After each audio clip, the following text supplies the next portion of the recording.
শিক্ষার্থী বন্ধুরা, আশা রাখি যে যেখানে আছো ভালো আছো।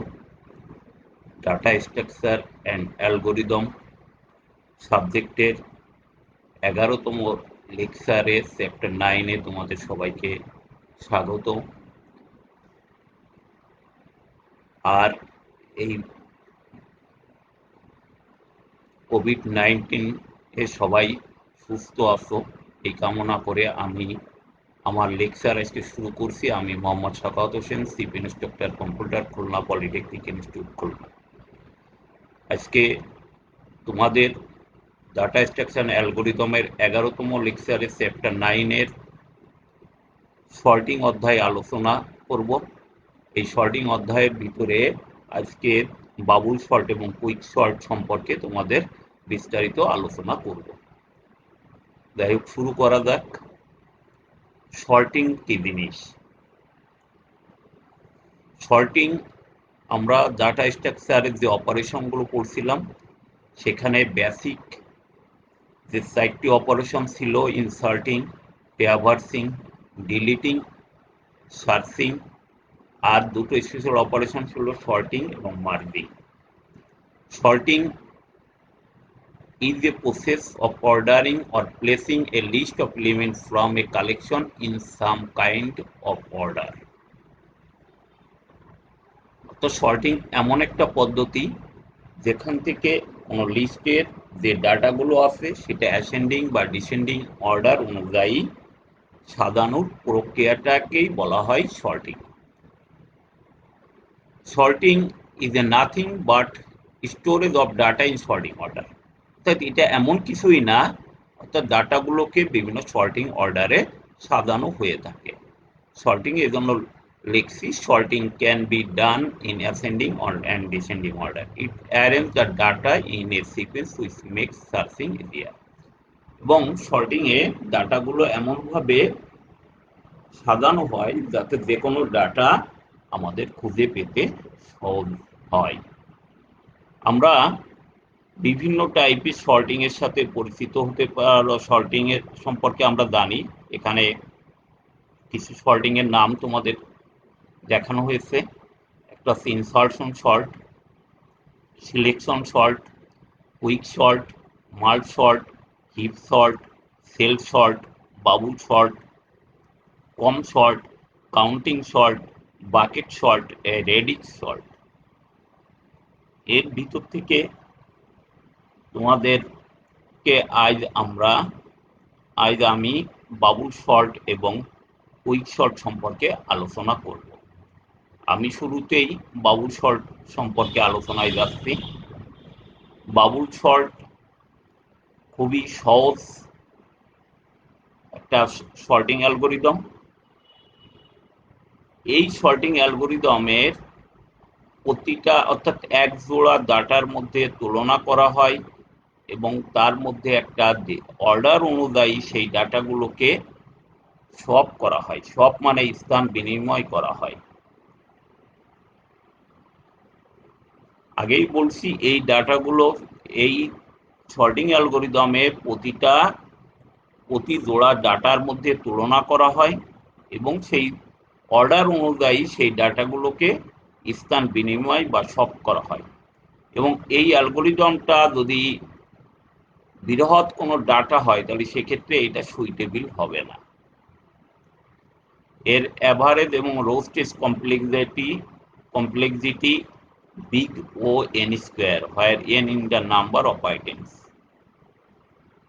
আগেই বলছি, বাবুল সর্ট খুবই সিম্পল একটা অ্যালগোরিদম যেখানে ডাটাগুলো অ্যাসেন্ডিং বা ডিসেন্ডিং অর্ডারে সাজানো হয়ে থাকে এবং এখানে অ্যালগোরিদমের মেথডের মধ্যেই, অর্থাৎ প্রতি জোড়ার ডাটা মধ্যে কম্পেয়ার করা হয় এবং এর মধ্যে সর্টিং অর্ডার অনুযায়ী সেই ডাটাগুলোকে সোয়াপ করা হয় বা স্থান বিনিময় করা হয়। এই অ্যালগোরিদমের ডিসঅ্যাডভান্টেজের মধ্যে একটাই, এটা যদি বৃহৎ ডাটা হয়ে থাকে তাহলে এই অ্যালগোরিদমটা সেখানে সুইটেবল হবে না।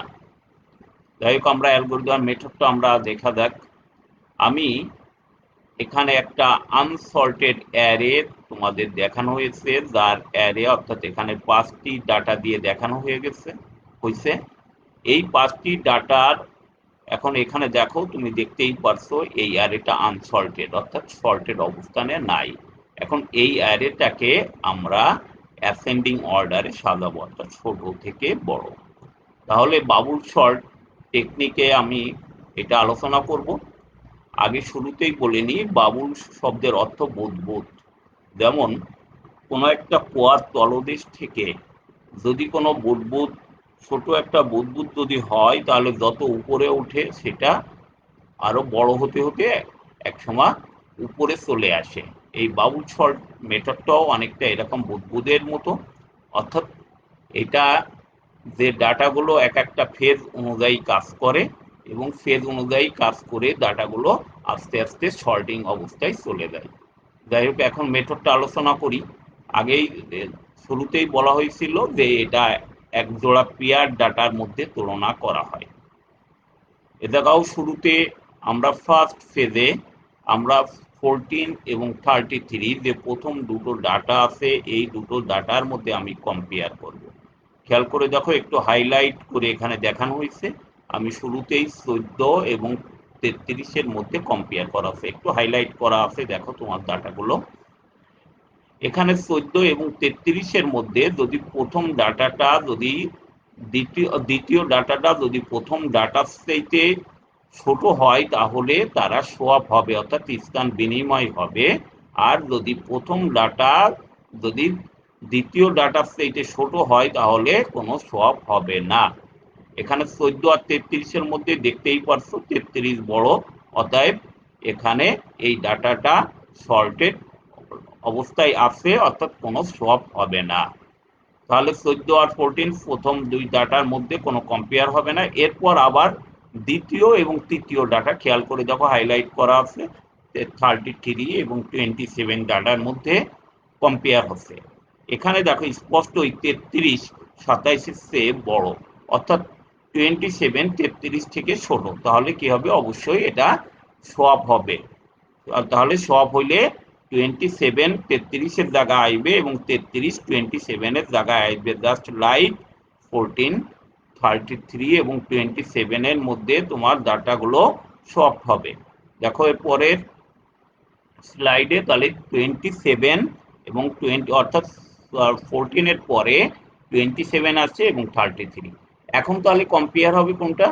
33 এবং 35। খেয়াল করে দেখো, 33 এবং 35 এই দুটো অলরেডি হাইলাইট করা আছে। 33 এবং 35 অলরেডি কিন্তু সর্টেড। যেহেতু তারা সর্টেড, অতএব এখানে কোনো সোয়াপ হবে না। তাহলে এরপরে আমার ডাটা সর্টিং হবে, ডাটা কম্পেয়ার হবে কোনটা? 35 এবং 10। তাহলে 35 এবং 10 এই দুটো ডাটার মধ্যে তুমি স্পষ্ট যে 10 35 থেকে ছোট, তারপরে অবশ্যই এটা সোয়াপ হবে। তাহলে সোয়াপ হলে তোমার 35 এবং 10-এর মধ্যে ডাটা সোয়াপ হবে। সোয়াপ হলেই তোমার আর একটা কালার দিয়ে দেখানো হয়েছে যে এই দুটো ডাটা সোয়াপ হচ্ছে। তাহলে দেখো, তোমার সোয়াপ হলে তাহলে কি হবে? 10 এবং 35 অলরেডি স্থান বিনিময় করে এই ডাটার অ্যারের লোকেশনটা এই অবস্থানে আছে এবং এটাই তোমার ফার্স্ট ফেজ অর্থাৎ 1 নম্বর ফেজ। যে তুমি এখানে স্পষ্ট করে দেখতে পাবে তোমরা যে অলরেডি 35 সর্ববৃহত্তম ডাটা এবং অ্যারের লাস্ট লোকেশনে অলরেডি চলে গেছে। তাহলে প্রথম ফেজ এখানে শেষ। এখন দ্বিতীয় ফেজ আবার শুরু হবে আগের মতোই। প্রথম দুটো ডাটা কম্পেয়ার হবে, তারপরে দ্বিতীয় তৃতীয় এবং এরপরে তৃতীয় চতুর্থ এবং শেষের ডাটা কম্পেয়ার না করলেও চলবে, কারণ অলরেডি এই ডাটাটা তোমার সর্বোচ্চ বৃহত্তম ডাটাটি অলরেডি চলে অ্যারের লাস্ট লোকেশনে চলে গেছে। যেরকম কুয়ার মধ্যে ছোট একটা আর বুদবুদ যেমন উপরে উঠে আসলে বড় হয়ে যায়, ঠিক তেমনি এই অ্যারেটার নামকরণও সেইভাবে, যে এই সল্টিং মেথডের নামকরণটাও সেরকম বাবুল অর্থাৎ বৃহত্তম ডাটাটি অলরেডি সল্টেড। এবং এইভাবে যদি আমি অগ্রসর হতে থাকি, তাহলে দ্বিতীয় বৃহত্তম ডাটা যেমন ছিল 33 অলরেডি সল্টেড অবস্থানে চলে আসবে দ্বিতীয় বৃহত্তম। একইভাবে তৃতীয় বৃহত্তম ডাটাও চলে আসবে এবং লাস্টে চতুর্থ বৃহত্তম ডাটাও চলে আসবে এবং ফাইনালি অ্যারেটা এরকম সর্টেড অবস্থায় থাকবে। এবং অলরেডি তুমি দেখতে পারছো যে আমার 5টি ডাটা যদি হয়ে থাকে তাহলে আমার টোটাল ফেজ হবে 4টা, 1 2 3 4টে ফেজ হবে। অলরেডি সর্বোচ্চ 4টি ফেজে আমার ডাটাগুলো সর্টিং হয়ে যাবে, অর্থাৎ n সংখ্যক ডাটা যদি থাকে তাহলে n-1 সংখ্যক ডাটা সর্টিং ডাটার ফেজ হবে। এবং প্রতিটা ফেজে ডাটার কম্পেয়ারও এরকম আসছে, প্রথমবার n-1 সংখ্যক বার, দ্বিতীয়টা n-2 সংখ্যক বার, তৃতীয়টা n-3 সংখ্যক বার, চতুর্থটা n-4 সংখ্যক বার, এভাবে ডাটা কম্পেয়ার হতে থাকবে। এবং তুমি খেয়াল করে দেখো, আমি যদি আরো একটু ব্যাক ট্র্যাকিং যাই, যে ব্যাকটের প্রথমে 14 আর 27 কম্পেয়ার হবে, 14 আর 27 আজ কম্পেয়ার, 14 আর 33 কম্পেয়ার হবে। এখান থেকে যেহেতু সল্টেড অবস্থায় আছে কোনো কম্পেয়ার সব হবে না। এরপরে 33 এবং 27 কম্পেয়ার হচ্ছে এবং এর মধ্যে 27 ছোট থাকার জন্য 27 আর 33 কম্পেয়ার হচ্ছে, সব হবে। সব হয়ে অলরেডি 20 সব হচ্ছে। সব হওয়ার পরে তোমার 27 জায়গায় আসবে এবং এরপরে 33 আর 35 এর মধ্যে কম্পেয়ার হবে। কম্পেয়ারের মধ্যে যেহেতু অলরেডি ডাটা সর্টেড, এটা কোনো সোয়াপ হবে না। পরবর্তীকালে 35 এবং 10 এই ডাটার মধ্যে কম্পেয়ার হবে। কম্পেয়ার যেহেতু 10 ছোট, এই ডাটার মধ্যে সোয়াপ হবে, এই জন্য আলাদাভাবে তোমার হাইলাইট করা আছে এবং সব হয়ে 10 জায়গায় থাকবে এবং 35 এর লাস্ট লোকেশনে আসবে। এভাবে এক একটা ফেজ শেষ হবে। আবার পুনরায় প্রথম থেকে একইভাবে এটা পুনরাবৃত্তি করলে দ্বিতীয় বৃহত্তম ডাটা এরকম সর্টেড হয়ে যাবে, তারপর তৃতীয়, তারপর চৌথ, এভাবে ফাইনালি যে ডাটাটা আমরা পাবো সেটা অলরেডি সর্টেড অবস্থায় পেয়ে যাব। আমি যদি এটাকে যদি এভাবেও আমি দেখাইতে পারি, এটা ফার্স্ট ফেজ, এটা সেকেন্ড ফেজ, এটা থার্ড ফেজ। খেয়াল করে দেখো, এখানেও আমি একটা উদাহরণ দিয়ে দেখানো হয়েছে 5 এবং 1, যেহেতু 1 ছোট অতএব হচ্ছে এই দুটো সোয়াপ হচ্ছে, এই জন্য লেখা আছে সোয়াপিং। এরপরে দেখো দ্বিতীয় এবং তৃতীয় ডাটা, অলরেডি তৃতীয় ডাটাটি ছোট অতএব আবার এটা সোয়াপ হবে। এবং তুমি খেয়াল করে দেখো তৃতীয়বারও আবার সোয়াপ হচ্ছে 5 এবং 2, 5 এবং 2 এবং জায়গায় আসবে 5, এখানে আসবে। এবার 5 এবং 8 এখানে, যেহেতু এটা সর্টেড অবস্থায় আছে এই জন্য কোনো সোয়াপ হবে না। তার মানে ডাটার ফাইনালি অবস্থান 1 4 2 5 8। এবার এই ডাটাটাই আবার নতুন করে সেকেন্ড ফেজে যাবে, সেখানে 1 এবং 4 এই ডাটা দুটো কম্পেয়ার হবে। কম্পেয়ার হওয়ার পরে দেখো তোমার এখানে ডাটা সর্টেড আছে, কোনো সোয়াপ হচ্ছে না, এই জন্য নো সোয়াপ লেখা। এরপরে 4 এবং 2, 4 এবং 2 দেখো এই ডাটা দুটো যেহেতু সর্টেড অবস্থায় নাই এই জন্য সোয়াপিং হচ্ছে, এই জন্য 2 দ্বিতীয় অবস্থানে, 4 তৃতীয় অবস্থানে। এবার 4 এবং 5 খেয়াল করে দেখো, এই ডাটা যেহেতু সর্টেড আছে আর সোয়াপ হবে না। আবার 5 এবং 8 এটাও সোয়াপ হবে না যেহেতু ডাটা সর্টেড আছে। এবং ফাইনালি ফেজ 2 তো দাঁড়াচ্ছে 1 2 4 5 8। এখন আবার খেয়াল করে দেখো, আবার তৃতীয় ফেজে যাচ্ছে 1 আর 2, যেহেতু সর্টেড আছে সোয়াপ হবে না। 2 4 এটাও সোয়াপ হবে না, 4 5 সোয়াপ হবে না, 5 8 সোয়াপ হবে না এবং ফাইনালি ডাটাগুলো সর্টেড। তোমরা আগের আগের উদাহরণটাও দেখছো, এটাও দেখছো, একই জিনিস, আমি জাস্ট ভিন্ন দুইভাবে দেখানোর চেষ্টা করছি। এখন আসি আমাদের অ্যালগোরিদমটা। অ্যালগোরিদম তোমরা জানো বিভিন্নভাবে লেখা যায়, অ্যালগোরিদমে নির্দিষ্ট কোনো ভাষা নাই। এখানে জাস্ট আমি একটু সি ল্যাঙ্গুয়েজ স্টাইলে দেখানোর চেষ্টা করছি যে আমি এখানে একটা প্রসিডিউর নিচ্ছি বাবুল শর্ট, যেখানে একটা লিস্টে আসলে লিস্টে কি থাকবে, অ্যারের সমস্ত আইটেমগুলো এখানে বিদ্যমান থাকবে লিস্ট। আমি একটা লুপ নিচ্ছি, লুপ নামক লুপে কি আছে লিস্ট ডট কাউন্ট, অর্থাৎ কতগুলো ডাটা আছে সেইটা লুপ নামক ভেরিয়েবলে এখানে কাউন্ট করে রাখা হচ্ছে। লিস্ট ডট কাউন্ট দিলেই আমার অলরেডি লুপের ভিতরে ওই ওই অ্যারের কতগুলো ডাটা এলিমেন্ট আছে সেখান থেকে সে কটা কাউন্ট হবে। যদি আমার 5টা ডাটা থাকে তাহলে 5 কাউন্ট হবে, আর যে কটা ডাটা থাকবে n সংখ্যক থাকবে n সংখ্যক কাউন্ট হবে। তাহলে আমি ল্যাঙ্গুয়েজের শুরুতে আমি প্রথমে কয়টা ফেজ নির্ধারণ হবে সেইটা আমার 0 থেকে লুপ -1 পর্যন্ত আমি করছি এবং সোয়াপের মান এখন দিয়ে রাখছি ফলস। বাবুল শর্টে তোমরা প্রত্যেকেই খেয়াল করে দেখছো যে প্রথম লুপটা হবে ফেজ সংখ্যা, অর্থাৎ কয়টা ফেজ হবে, এবং প্রতিটা ফেজ আবার শুরু হয় প্রথম থেকে। এই জন্য আমরা এই জন্য এখানে দুইটা লুপ লাগবে, একটা হচ্ছে ফেজের জন্য আর একটা হচ্ছে ইন্টারনাল লুপ, অর্থাৎ প্রতিটা ফেজের যে কম্পেয়ারের ডাটার সংখ্যা। সেজন্য আমি প্রথম লুপটায় নির্দেশ করছি ফেজ সংখ্যা, অর্থাৎ 0 থেকে লুপ -1 পর্যন্ত অনডু, এবং সোয়াপের মান প্রথমে ফলস করে রাখলাম। এরপর দ্বিতীয় লুপটা জে নামক ভেরিয়েবল দিয়ে কন্ট্রোল করছি, এটা 0 থেকে লুপ -1 ডু। এখন খেয়াল করে দেখো, আমার এই যে প্রথম জের মান 0 এবং z+1, অর্থাৎ 0 এবং লিস্টের প্রথম এবং দ্বিতীয় আইটেমের মধ্যে কম্পেয়ার হবে। যদি প্রথম আইটেমটা বড় হয়ে থাকে তাহলে এই দুইটা জিনিস সোয়াপ হবে। যদি প্রথম আইটেমটা যদি বড় হয়ে থাকে, আর যদি প্রথম আইটেম বড় না হয়ে থাকে তাহলে সোয়াপ হবে না, অর্থাৎ সোয়াপ হবে লিস্ট জে এবং লিস্ট j+1, এবং সোয়াপের মান ট্রু করছি, কারণ যতক্ষণ পর্যন্ত এই লুপের মান সত্য থাকবে ততক্ষণ পর্যন্ত তোমার এই শর্তের অধীনে ইন্টারনাল লুপে তোমার অলরেডি কম্পেয়ার চলতে থাকবে, এবং ইন্টারনাল লুপ শেষ হওয়ার পরেই তোমার আবার দ্বিতীয় লুপ শুরু হবে, অর্থাৎ দ্বিতীয় ফেজ শুরু হলে আবার প্রথম থেকে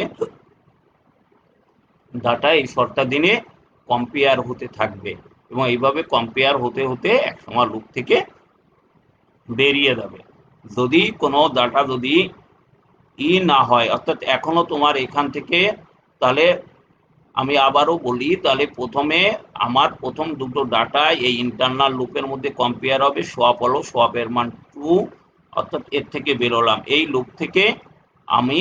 লুপ থেকে প্রথম ইন্টারনাল লুপ থেকে বেরোবে। যদি সোয়াপ না হয় তাহলে ব্রেক হয়ে যাবে, যদি সোয়াপ না হয় তখন আর এখানে কাজ করবে না এবং ব্রেক হয়ে যাবে। এই ব্রেকের এই নট সোয়াপের এই ইফের ইন্ড এটা, এবং এর পরবর্তীকালে আবার প্রথম লুপ থেকে দ্বিতীয় ফেজ শুরু হবে, এবং দ্বিতীয় ফেজ নিয়ে একইভাবে ইন্টারনাল লুপে ডাটাগুলো প্রথম থেকে আবার কম্পেয়ার শুরু হবে। এভাবেই একসময় ডাটাগুলো সর্টিং হবে। তোমরা আগের যে অলরেডি দেখতেই পারছো, এই যে প্রথম ফেজ, অর্থাৎ প্রথম ফেজ হচ্ছে প্রথম লুপের জন্য, এবং এই জন্য প্রথম ফেজের যে ইন্টারনাল লুপে এই যে প্রথম দ্বিতীয় তৃতীয় চতুর্থ পঞ্চম, এভাবে ডাটাগুলো যে কম্পেয়ার হবে, এই কম্পেয়ারটা নির্দেশ করবে তোমার দ্বিতীয় লুপ দিয়ে। একইভাবে এই দ্বিতীয় লুপ শেষ হলে আবার প্রথম লুপ দিয়ে দ্বিতীয় ফেজ শুরু হবে, এবং এইভাবেই ডাটাগুলো কম্পেয়ার হবে। তোমাদের বইতেও সুন্দরভাবে অ্যালগরিদম লেখা আছে, তোমরা যদি এখানে যদি সমস্যা হয়ে থাকে তাহলে তোমরা বই থেকে দেখতে পারো। আর আমি আবারও বলছি, অ্যালগরিদম বিভিন্নভাবে লেখা যায়।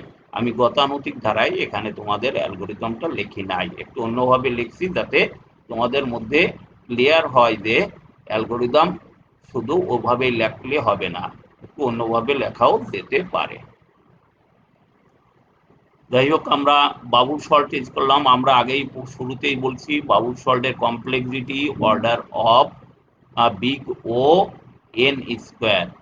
আমরা দ্বিতীয় সল্টিংটা আজকে আলোচনা করব। দ্বিতীয় সল্টিংটা হচ্ছে কুইক সল্ট, এবং কুইক সল্টটা তোমাদের জন্য একটু জটিল হইতে পারে, তবে কুইক সল্টের কিছু সুবিধা আছে এবং কিছু অসুবিধাও আছে। সুবিধাটা হচ্ছে, quick salt is a famous sorting algorithm, অর্থাৎ যতগুলো সর্টিং অ্যালগরিদম তোমাদের ফার্স্ট স্লাইডে দেখানো হয়েছিল, যে প্রায় 10-12টা সর্টিং অ্যালগরিদম, এর মধ্যে কুইক সল্ট অর্থাৎ এর নাম যেহেতু কুইক, মানেই বুঝতে পারছো খুব দ্রুত এই সর্টিং এর মাধ্যমে ডাটা সল্ট করা যায়। আর এটা একটা বিখ্যাত sorting algorithm. It sort the given data item, এটা অ্যাসেন্ডিং অর্ডারে ডাটাগুলো অলরেডি সর্টিং হয়ে থাকে। It use the data of divided and conquer approach, অর্থাৎ যদি তোমরা বিএসসিতে যদি অ্যাডভান্স অ্যালগরিদম সাবজেক্ট পড়লে তখন তোমরা দেখতে পারবে যে ডিভাইড এবং কনকুয়ার নামক একটা মেথড ওখানে আছে। তখন তোমরা, এখন আর আমি এটা নিয়ে আলোচনা করছি না, এটা আলোচনা করলেও তোমরা বুঝবা না, এই জন্য এটা আছে একটা ডিভাইড এবং কনকিউর অ্যাপ্রোচ মেথডে এটা কাজ করে থাকে এবং ইট ফ্লোজ এ রিকার্সিভ অ্যালগোরিদম এবং এটা একটা রিকার্সিভ অ্যালগোরিদম ফলো করে। তাহলে আমরা টেকনিকে দেখা যাক একটা টেকনিক, এটা তোমরা একটু খেয়াল করবে, না হলে তোমরা অনেকেই বুঝতে পারবা না। এটা আমি দেখো আমি তোমাদের এখানে একটা আনসর্টেড অ্যারে এখানে নিয়েছি। এই আনসর্টেড অ্যারেতে আমরা কুইক সর্ট মেথডে আমি ডাটাগুলোকে অ্যাসেন্ডিং অর্ডারে আমি সাজাবো। স্টেপ ওয়ানে আমরা এখানে বেশ কিছু স্টেপ দিয়েছি, প্রায় এখানে আমার 6টা ডাটা আছে, বেশ কিছু স্টেপ আমার এখানে হবে।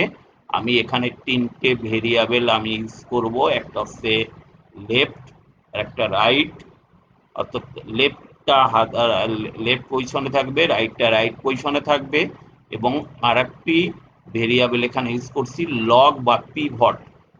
বেশিরভাগ কখনো পিভট দিয়ে থাকে বা আমরা লোকেশন হিসেবেও আমরা একে দেখাইতে পারি, অর্থাৎ লোকেশন মানেই ধরে রাখবা পিভট, আর পিভট মানেই লোকেশন।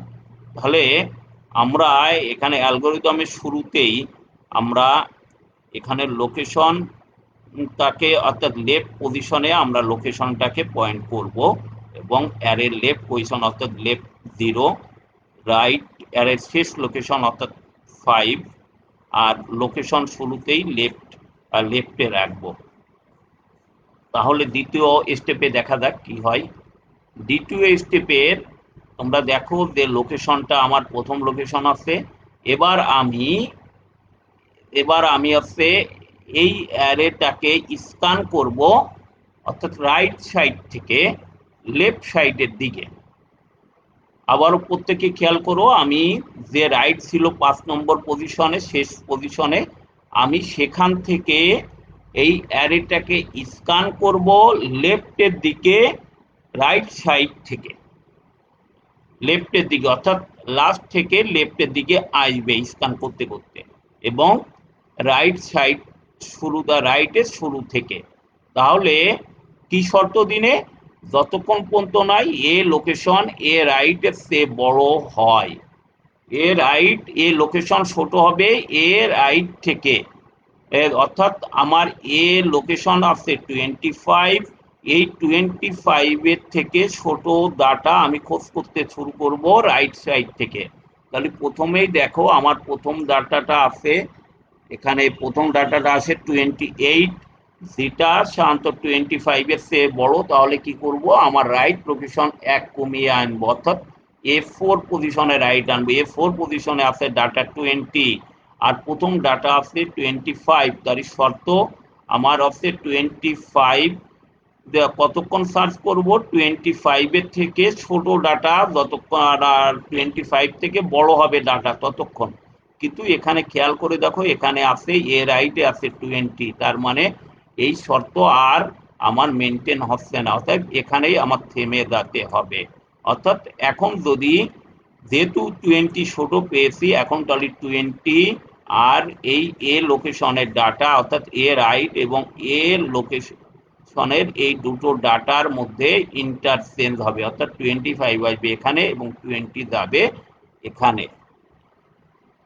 বুঝতেই পারছো, আমি আবারও বলি, আমি এর প্রথমে লেফটের যে এ লোকেশন এবং এ লেফটটাই প্রথম থাকবে এ লোকেশন, এবং এ রাইটে ছিল আমার শেষের ডাটাটা।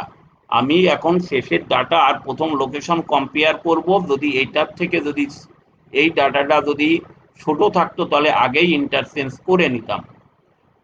যেহেতু এই ডাটাটা বড়, তাহলে ইন্টারচেঞ্জ করব না, এবং এই ডাটা থেকে রাইট সাইড থেকে আমি স্ক্যান করতে করতে যাব এই শর্তের অধীনে, এ লোকেশন লেস দেন এ রাইট পর্যন্ত এই শর্তাধীনে আমি স্ক্যান করতে করতে থাকবো। তাহলে প্রথম ডাটাটি আমি এই স্ক্যানের মধ্যে পড়লো না, কারণ 28 এই লোকেশনের 25 থেকে বড়।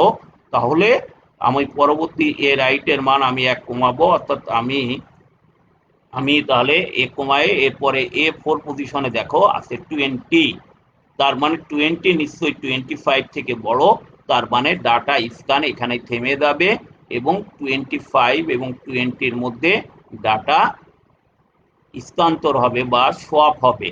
তার মানে এখন আর হচ্ছে যে এই জায়গার লোকেশন 0, লেফট 0, রাইট লোকেশনে 25, তাহলে 20, তাহলে এই 20 আমার এ লেফটের সাথে ইন্টারচেঞ্জ হলো, ইন্টারচেঞ্জ হয়ে 20 এখানে আসবে এবং 25 এখানে আসবে, আর 25 এখানে আসার সাথে সাথেই আমার এ লোকেশন চেঞ্জ হয়ে অলরেডি এ রাইটে আসবে। অর্থাৎ ডাটা আমি আগে শুরু করেছিলাম রাইট সাইড থেকে লেফটের দিকে স্ক্যান, এখন আমি স্ক্যান শুরু করব উল্টো দিকে, অর্থাৎ লেফট সাইড থেকে রাইট সাইডের দিকে, লেফট সাইড থেকে স্ক্যান শুরু করব এবং রাইট সাইডের দিকে কি শর্ত দিনে, এ লোকেশন গ্রেটার দেন এ রাইট, আগে ছিল এ লোকেশন লেস দেন এ রাইট, এবার আমি এ লোকেশন গ্রেটার দেন এ রাইটের শর্ত দিনে আমি ডাটা সার্চিং করব। তাহলে এখন 20 আর 25, তাহলে নিশ্চয়ই এটা এই শর্তের ভিতরে পড়ে, অর্থাৎ এ লোকেশন 25, এ লোকেশন বড় আছে এ রাইট থেকে, আমি এবার আর লেফট সাইড থেকে স্ক্যান শুরু করব রাইট সাইডের দিকে। তাহলে আমার এখন দেখা যাক এর পরবর্তী স্লাইডে কি আছে। খেয়াল করে দেখো 25 যেহেতু এই ইসের মধ্যে পড়ে না, 20 এর মধ্যে পড়ে না, তাহলে এ লেফটের মান আমি 1 বাড়িয়ে নিব, রাইট সাইডের দিকে বাড়িয়ে নিলে এবার আমি ডাটা পাচ্ছি কত 10। খেয়াল করে দেখো 10 নিশ্চয়ই এর থেকে এ লেফটের থেকে, অর্থাৎ এ লোকেশনের মান এখন 25 নিশ্চয়ই এ লেফটে আছে 10, তার মানে এই শর্ত এখানে অ্যাপ্লাই হচ্ছে, অ্যাপ্লাই হলে তাহলে কি হবে, ডাটা আরো স্ক্যান হবে, অর্থাৎ লেফটের মান 1 আরো বৃদ্ধি পাবে, বৃদ্ধি পাওয়া মানে রাইটের দিকে সরে যাবে, রাইটের দিকে সরে গেলে লেফটের মান হবে এখন হচ্ছে A2, দেখো পরবর্তী স্টেপে A2 এর মান কত এখন 30, নিশ্চয়ই এই শর্ত আর এখানে মেনটেন করছে না, অর্থাৎ এ লোকেশনের থেকে এ লেফট বড় হয়ে যাচ্ছে, তার মানে স্ক্যান থেমে যাচ্ছে, এ লেফটের থেকে স্ক্যান থেমে আছে। আমি আবারও বলি তোমাদের, আমি একবার প্রথম শুরুতেই রাইট সাইড থেকে আমি স্ক্যান শুরু করব লেফটের দিকে, যদি যতক্ষণ পর্যন্ত না এ লোকেশনের সে ডাটা বড় না পাই, আর এর পরবর্তীতে আবার শুরু করব, অর্থাৎ যখনই আমি রাইট সাইড থেকে স্ক্যান করব আমার লোকেশনটা থাকবে লেফটে এবং ওই লোকেশনের ডাটার সাথে আমি রাইট সাইড থেকে কম্পেয়ার করতে করতে আসবো যে ওর সাইডে বড় কোনো ডাটা পাই কিনা, ওর থেকে ছোট কোনো ডাটা পাই কিনা, যদি ছোট ডাটা পাই স্ক্যান থেমে যাবে এবং ওই দুটো ডাটা আমরা ইন্টারচেঞ্জ করব, আর ডাটা ইন্টারচেঞ্জ করার সাথে সাথেই আমার লোকেশন আবার বিপরীত পজিশনে যাবে, অর্থাৎ এ রাইট পজিশনে যাবে, এ রাইট পজিশনে লোকেশন হওয়ার পরে আমরা এ লেফট থেকে আবার ডাটাগুলো আমরা স্ক্যান করা শুরু করব রাইটের দিকে, তার বিপরীত শর্ত অনুযায়ী, অর্থাৎ এ রাইটে এ লোকেশনের চেয়ে কোনো ছোট কোনো ডাটা পাই কিনা, যতক্ষণ না পাই লেফটের মান এক এক করে রাইটের দিকে বাড়াইতে থাকবো, এবং যখনই আমি ডাটা বড় ডাটা পেয়ে যাবো, তো বড় ডাটা পেয়ে যাবো তখনই আমার স্ক্যান থেমে যাবে, অর্থাৎ যেমন এখানে আমি পেয়ে গেছি 30 নিশ্চয়ই 25 এর চেয়ে বড়, অর্থাৎ 25 এবং 30 এখন ইন্টারচেঞ্জ হবে, অর্থাৎ 30 যাবে 25 এর কাছে, 25 আসবে 30 এর দিকে, তাহলে এই ডাটাটা ইন্টারচেঞ্জ হবে এবং লোকেশন এর পরবর্তীকে লেফটে চলে আসবে। খেয়াল করে দেখো 6 নম্বর স্টেপে তোমার লোকেশন চলে আসছে এ লেফটে এবং এখানে অলরেডি 20 ডাটা চলে আসছে এবং 30 দেখো 20 এ রাইটে চলে যাবে 30 ডাটাটা, অর্থাৎ A4, অর্থাৎ লেফট এখন 2, রাইট এর মান 4, লোকেশন চলে আসবে এ লেফট। তাহলে এবার আমি কোন দিক থেকে স্ক্যান শুরু করব, রাইট থেকে স্ক্যান শুরু করব, এর থেকে কোনো ছোট ডাটা পাই কি না, অর্থাৎ 25 এর চেয়ে ছোট কোনো ডাটা আমি লেফটের থেকে পাই কিনা, লেফট সাইড থেকে আমি স্ক্যান শুরু করব, রাইট সাইড থেকে স্ক্যান শুরু করব লেফটের দিকে। দেখো খেয়াল করে এখন অলরেডি আমি রাইটের পজিশন 4, এরপরে আমি স্ক্যান শুরু করব, অর্থাৎ রাইটের পজিশন 1 কমালাম 20, অর্থাৎ রাইট এখন হচ্ছে রাইট এখন 3 এবং A3 ডাটা হচ্ছে 25 নিশ্চয়ই এই শর্ত ফিল আপ করে না, অর্থাৎ এ লোকেশনের চেয়ে এ রাইটের মান ছোট, তার মানে স্ক্যান থেমে যাবে এবং লেফট আর আর অর্থাৎ এই দুটো ডাটা ইন্টারচেঞ্জ হবে, অর্থাৎ 15 আসবে 25 এর জায়গায়, 25 আসবে 15 জায়গা, অর্থাৎ আর সাথে সাথেই এই আমার লোকেশনও চেঞ্জ হয়ে রাইট পজিশনে আসবে। দেখো 8 নম্বর স্টেপে কি আছে, 8 নম্বর স্টেপে দেখো ওই যে আমার 15 এবং 25 ডাটা চেঞ্জ হয়েছে, লোকেশনও 25 আসছে, এ রাইট ও 25 আসছে। তাহলে এখন আমি স্ক্যান শুরু করব বিপরীত প্রান্ত থেকে 25 এর চেয়ে বড় ডাটা পাই কিনা, কিন্তু লেফট পজিশনে একটাই ডাটা আছে 20 অর্থাৎ 15, এবং এরপরে 15 যে ওই শর্ত আছে, এবার লেফট আমার এখানে চলে আসবে, লেফটের মান রাইটের দিকে এক বাড়াবে, অর্থাৎ 25 চলে আসছে। অর্থাৎ এখন এ রাইট, এ লেফট এবং এ লোকেশন একই পয়েন্ট নির্দেশ করছে 25, যখন একই লোকেশন নির্দেশ করছে ওই ডাটাটি তখন ফিক্সড হয়ে যাবে ওই জায়গায়, অর্থাৎ 25 আর কখনোই মুভ করবে না, যেহেতু তিনটে লোকেশনই একই পয়েন্ট নির্দেশ করছে। তিনটে লোকেশন যখন একই পয়েন্ট নির্দেশ করবে তখন আর ডাটা মুভ হবে না।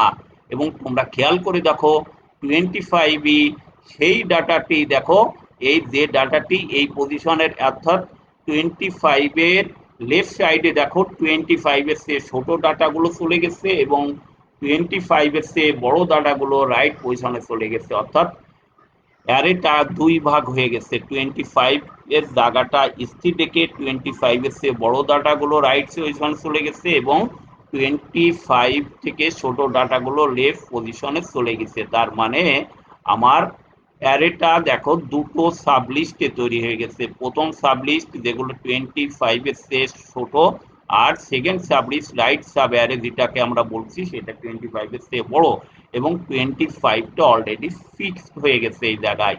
এটাই হচ্ছে কুইক সল্টের মূল জিনিস। এখন আবার একইভাবে লেফট সাব অ্যারে এবং রাইট সাব অ্যারে একইভাবে আবার কম্পেয়ার করতে হবে, সেই পূর্বের স্টেপ 1 মেথড থেকে আবার শুরু করতে হবে এই দুটো সাব অ্যারেকে, এবং এভাবেই এক একটি স্থান ফিক্সড হয়ে যাবে।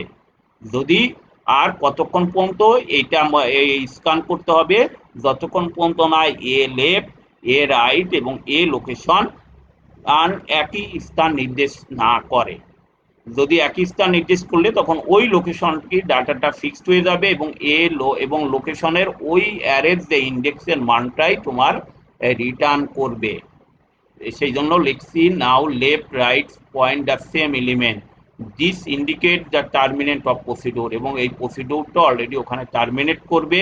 এবং খেয়াল করে দেখো 25 ইজ দ্য ফাইনাল পজিশন, অর্থাৎ 3 নম্বর পজিশনে যে 25 এটা অলরেডি ফাইনাল পজিশন নির্দেশ করবে, এবং 25 এর চেয়ে বড় এলিমেন্ট গুলো রাইট সাব অ্যারেতে চলে যাবে এবং 25 এর চেয়ে ছোট এলিমেন্ট গুলো লেফট সাব অ্যারে চলে যাবে, এবং এই দুটো সাব অ্যারে পুনরায় আবার স্টেপ 1 থেকে স্টেপ যেমন 9 আর স্টেপ 9 আগের পর হয়েছিল এরকম ভাবে আবার স্ক্যান শুরু করতে হবে। লেফট প্রথমে রাইট স্ক্যান, তারপর লেফট স্ক্যান, আবার রাইট স্ক্যান, লেফট স্ক্যান, এভাবে স্ক্যান করতে করতে এক সময় আবার লোকেশন লেফট এবং রাইট একই এলিমেন্ট নির্দেশ করবে। একই এলিমেন্ট নির্দেশ করলে সেই লোকেশনটা তখন রিটার্ন করবে এবং সেই লোকেশনটা ফিক্সড হয়ে যাবে, এবং অ্যারেগুলো আবার লেফট এবং রাইট অ্যারে এবং সাব অ্যারে নির্দেশ করবে। এবার নির্দেশ করতে করতে একসময় পুরো ফাইনালি ডাটাটা সর্টিং হয়ে যাবে। এটাই হচ্ছে কুইক সল্ট মেথডের হচ্ছে টেকনিক।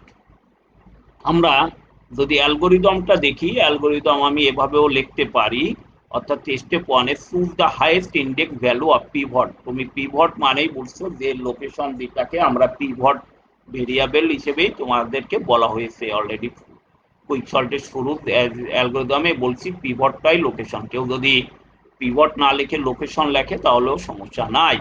তারপরে take two variables point left এবং right of the list excluding pivot, অর্থাৎ পিভট সহ আমার লেফট এবং রাইটের দুটো পয়েন্ট করতে হবে। তারপর left point to the lower index এবং রাইট পয়েন্টার আর দ্য হাই ইন্ডেক্স শুরু করবে, এবং লেফট অর্থাৎ পিভটের অর্থাৎ রাইটকে মুভ করতে হবে লেফটের দিকে যতক্ষণ পর্যন্ত না লেফটের ডাটা সে ছোট ভ্যালু না পায়। যদি ছোট ভ্যালু পেয়ে দেয় তাহলে ছোট ভ্যালু না পাওয়া পর্যন্ত এটা স্ক্যান করতে হবে। এবং একইভাবে আবার আর আর যখন যদি পেয়ে যায় তাহলে ওই দুটো স্থান বিনিময় করবে এবং এবং হচ্ছে পিভটের মান চেঞ্জ হয়ে যাবে, অর্থাৎ আগে ছিল পিভট ছিল লেফটে, এখন চলে যাবে পিভট রাইটে, এবং একইভাবে লেফট থেকে আবার স্ক্যান শুরু করতে হবে রাইটের দিকে যতক্ষণ পর্যন্ত না তার সেটা হায়ার ভ্যালু না পায়, অর্থাৎ সেটাই লিখছে while value at the right is greater than pivot move left. যতক্ষণ পর্যন্ত রাইট অর্থাৎ পিভটের সে বড় মান না পায় ততক্ষণ স্ক্যান শুরু করবে। যদি বড় মান পেয়ে যায় তাহলে স্ক্যান থেমে যাবে এবং অ্যালগোরিদমও বলছে স্টেপ 5 এবং 6 এটা কি করবে, যদি ম্যাচ না করে অর্থাৎ সোয়াপ করবে, এরা পরস্পর সোয়াপ করবে লেফট এবং রাইট যতক্ষণ পর্যন্ত না এগুলো ম্যাচ না করে। যদি এরপরে যদি তুমি দেখো যে লেফট এবং রাইট সমান বা লেফট যদি রাইটের চেয়ে বড় হয়ে থাকে তাহলে তোমার হচ্ছে পয়েন্টার ওখানেই ওখানেই আছে অ্যালগোরিদমটা টার্মিনেট হবে এবং সেই পয়েন্টটাই হবে নিউ পিভট, অর্থাৎ সেটাই হবে ফাইনাল লোকেশন, ওই ডাটার ফাইনাল লোকেশন। এরপর এটা হচ্ছে একটা সাব অ্যালগোরিদম অর্থাৎ কুইক সর্টেড পিভট অ্যালগোরিদম আমি নাম দিছি, অর্থাৎ পিভট অর্থাৎ লোকেশন নির্দেশ করার জন্য এই স্টেপটা। এর পরবর্তী আমি আগেই বলছিলাম কুইক সর্ট ডিভাইড এবং এনকোয়ার মেথডে কাজ করে এবং রিকার্সিভ মেথড ফলো করে। এভাবে তোমার এক একটা অ্যারে অর্থাৎ অ্যারের একটা একটা পজিশন ডাটার এক একটা পজিশন নির্দেশ করবে এবং এভাবে তোমার আবার লেফট ও সাব অ্যারে আবার তোমার এভাবে কম্পেয়ার করলেও ফেরে এক একটা ডাটা তার ফাইনাল পজিশন নির্দেশ করবে এবং সেই লোকেশনটাই তোমার হচ্ছে সেই লোকেশন বা পিভটের মানটাই আমার ফাইনালি রিটার্ন করবে। সেটাই দেখা যাচ্ছে কুইক সর্ট অ্যালগোরিদম। এটা হচ্ছে কুইক সর্ট অ্যালগোরিদমে আগেই বলছি make the right most index value pivot. তোমার হচ্ছে রাইট মোস্ট ইন্ডেক্সের পিভটের মানটা তোমার আগে তৈরি করতে হবে এবং অ্যারের যে পার্টিশনের মধ্যে আবার একইভাবে পিভট ভ্যালুটাকে পিভট ভ্যালুর আর যে বাম পাশের যে জিনিস পিভট ভ্যালুটাকে রেখে অ্যারেগুলোকে পার্টিশন করতে হবে, অর্থাৎ যেমন আমরা 25 কে যেমন স্থির রেখে অ্যারের এপাশে 25 এর ছোট এলিমেন্টগুলোকে আমরা লেফট সাবট্রির মধ্যে রাখছিলাম আর 25 এর বড়গুলো রাইট সাব অ্যারের মধ্যে রাখছিলাম, সেভাবে তোমাকে পার্টিশন করতে হবে। পার্টিশন করার পরে আবার একই মেথডে লেফট পার্টিশনকে রিকার্সিভলি আবার একইভাবে নির্দেশ করতে হবে এবং রাইট সাইডটাকেও একইভাবে রিকার্সিভলি তোমার আর নির্দেশ করে একটা অ্যারের লোকেশন ফিক্সড হয়ে পিভটের মান ফিক্সড হবে এবং অ্যারেটা সর্টিং হিসেবে চলে যাবে। এবং এই কুইক সর্টটা তোমার যে কোনো ডাটার ক্ষেত্রে অর্থাৎ বড় বড় ডাটার ক্ষেত্রে কুইক সর্টটা খুবই উপযোগী সেজন্য, এবং যে কোনো অ্যারের যতগুলো সর্টিং অ্যালগোরিদম আছে তার মধ্যে সর্বদ্রুত কুইক সর্ট মেথডে ডাটা সার্চ করা যায়। আশা করি তোমরা অনেকেই বুঝতে পারছো, আর যদি কেউ বুঝতে না পারো স্লাইডটাকে আরো ভালো করে দেখবে, আশা করি ক্লিয়ার হবে তোমাদের। আমি এই অ্যালগোরিদমটাকেই আমি সিডো কোডে কনভার্ট করে আমি এখানে দেখানোর চেষ্টা করছি যে সিডো কোডে দেখো আমার প্রথমটাই ছিল পিভট অ্যালগোরিদম। সেই পিভট অ্যালগোরিদমটাকে আমরা একটা ফাংশন হিসেবে দেখাচ্ছি, ফাংশন পার্টিশন ফাংশন, এখানে লেফট রাইট আর পিভট। পিভটটাই আমি আবারও বলছি পিভটটাই আমি লোকেশনে দেখানো হচ্ছে ইন্ডিয়ান অ্যালগোরিদমে আর এই যে টেকনিকে পিভটটাকে আমরা লগ দিয়ে দেখানো হয়েছে। এখানে আমি পিভটটাই দেখাচ্ছি।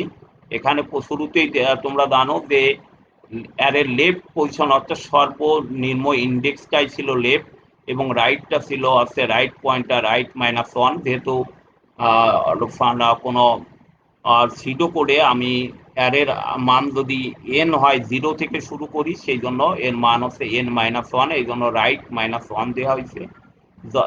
কতক্ষণ পর্যন্ত নয় এইটা একটা লুপ নিচ্ছি, দেখো এই লুপটা চলবে যতক্ষণ এ লেফট পয়েন্টার পিভটের চেয়ে ছোট থাকে ততক্ষণ পর্যন্ত চলবে, আর এই প্লাস প্লাস দিচ্ছি তাতে অর্থাৎ লেফটের মান এক এক করে বাড়বে। যেহেতু এটার স্ক্যান শুরু হবে এখান থেকে, এই জন্য দেওয়া আছে এখানে তোমার আর অলরেডি এখানে দেওয়া আছে যদি এটা এই সত্য হয় তাহলে এটা চলতে থাকবে, কিন্তু এর কোনো কাজ নাই। একইভাবে রাইট সাইডটাও ওই একইভাবে রাইট পয়েন্টার গ্রেটার দেন 0 এবং রাইট পয়েন্টার হচ্ছে রাইট সাইড তোমার মাইনাস করতে করতে যাবে পিভটের সেইটে, এভাবে কাজ করবে। এবং যখন ফাইনালি যদি লেফট পয়েন্টার যদি রাইট পয়েন্টার চেয়ে বড় বা সমান হয় তাহলে এটি ব্রেক হবে, আর যদি সমান না হয় অর্থাৎ তাহলে কি হবে, এই লেফট এবং রাইট পয়েন্টার সোয়াপ হবে। তোমরা আমি যদি আবারও দেখাই, এখানে খেয়াল করে দেখো যে স্টেপ 2 তে দেখো রাইট সাইড থেকে অলরেডি 25 এর শেষ 20 এলিমেন্ট আমি ছোট পেয়েছিলাম। এরপরে এই দুটো দেখো, এই দুটো কি হয়েছে, পরস্পর সোয়াপ হয়েছে, অর্থাৎ 20 আসছে এখানে এবং 25 এসছে, আর সোয়াপ হওয়ার সাথে সাথেই লোকেশনও নিউ লোকেশনে চলে যাবে। সেইটাই এখানে এখানে তোমাদের অ্যালগোরিদমে সেই জিনিসটাই আমি এখানে দেখাচ্ছি যে যদি এখানে হয়, যদি লেফট আর রাইট লেফট পয়েন্টার যদি রাইট পয়েন্টারের চেয়ে বড় বা সমান হয় তাহলে কোনো পয়েন্ট হবে না এবং ডাটাগুলো তখন হচ্ছে পরস্পর সোয়াপ হবে। এভাবেই তোমার হচ্ছে ডাটাটা অলরেডি লুপ থেকে বেরিয়ে যাবে এবং সোয়াপ লেফট পয়েন্টার এবং রাইট পয়েন্টার সোয়াপ হবে এবং রিটার্ন লেফট পয়েন্টার তোমার হচ্ছে রিটার্ন করবে। আর এরপরে দেখো মূল ফাংশনে অর্থাৎ সর্টিং যে প্রসিডিউরে সেখানে এটা লিখছে লেফট মাইনাস রাইট যদি দুটো বিয়োগ করলে যদি 0 চেয়ে ছোট হয়, তার মানে অ্যারেতে যদি কোনো ডাটা এলিমেন্ট না থাকে 0 চেয়ে বড় বা ছোট বা সমান হইলে তাহলে রিটার্ন করবে। তার মানে অ্যারেতে কোনো ডাটা না থাকলে আমার সর্টিং করার প্রয়োজনই নাই, সেই জন্য এইটা রাখছি left minus right less than equal to 0 return else পিভটটা হচ্ছে প্রথমেই তুমি জানো যে এই লোকেশনটা ছিল হচ্ছে যে পিভটে এ রাইট, এবং এরপরে পার্টিশন অ্যালগোরিদমকে কল করা হয়েছে, সেখান থেকে পিভটের ফাইনাল মান নির্দেশ করবে। পিভটের মান যা নির্দেশ করবে তাহলে কুইক শর্টের ভিতরে আমি এখানে রিকার্সিভলি কল করছি, অর্থাৎ লেফট এবং পার্টিশন থেকে লেফট সাইডের মান হচ্ছে পার্টিশন থেকে 1 মাইনাস হবে, আর রাইট সাইডটা পার্টিশন প্লাস 1 থেকে রাইটের মধ্যে রাইট সাইডে অলরেডি রাইট সাইডে দুটো সাব অ্যারে ছিল, এটা লেফট সাব অ্যারে, এটা রাইট সাব অ্যারে, এভাবে তার মান নির্দেশ করবে এবং একইভাবে আবার এটা রিকার্সিভলি কল হবে। অলরেডি রিকার্সিভ অধ্যায় তোমাদের আলোচনা করা হয়েছে, তোমরা সেখান থেকে বুঝতেই পারছো। এভাবেই তোমার এই কুইক সল্ট অ্যালগোরিদমটা শেষ হবে। আর কুইক সল্ট অ্যালগোরিদমের অ্যাভারেজ মেথড এবং অ্যাভারেজ মেথডের complexity n log two n, big O log two n, আর যদি রোস্ট কেস হয় তাহলে big O n square. Big O এডসটা হচ্ছে বেস্ট কেস এবং অ্যাভারেজ কেসে n log টু n, যেহেতু অ্যারেটা সাব অ্যারে হিসেবে ভাগ হয়ে যায় এই জন্য এটা এখানে কমপ্লেক্সিটি কম আসবে।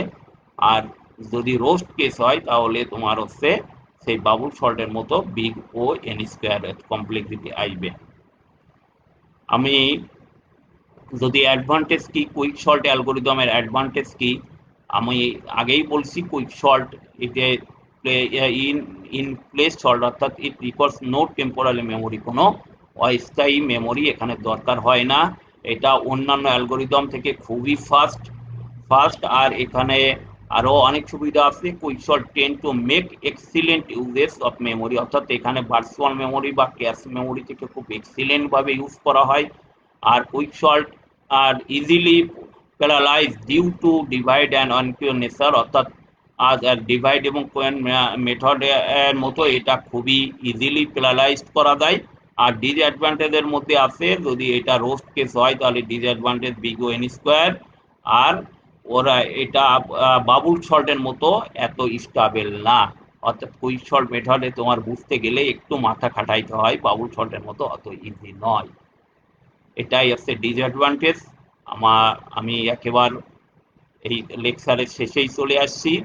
আমরা পরবর্তীতে চ্যাপ্টার 9 এর 12তম লেকচারে সম্ভবত আগামী আগস্ট মাসের 10 তারিখে তোমাদের সাথে আবার দেখা হবে যদি সৃষ্টিকর্তা জীবিত রাখে। আমরা সেদিন আলোচনা করব সর্টিং এর ইনসার্শন সর্ট, সিলেকশন সর্ট এবং মার্জ সর্ট, এই তিনটে আলোচনা করব সামনের লেকচারে, যদি সম্ভবত 10 তারিখ পরে আগস্টে তোমাদের সাথে ওদিন দেখা হবে। পরিশেষে সবাই ভালো থেকো, সুস্থ থেকো এবং স্বাস্থ্যবিধি মেনে চলবে এই প্রত্যাশা নিয়ে আমি আজ বিদায় নিচ্ছি। খুদা হাফেজ। থ্যাংক ইউ সবাইকে।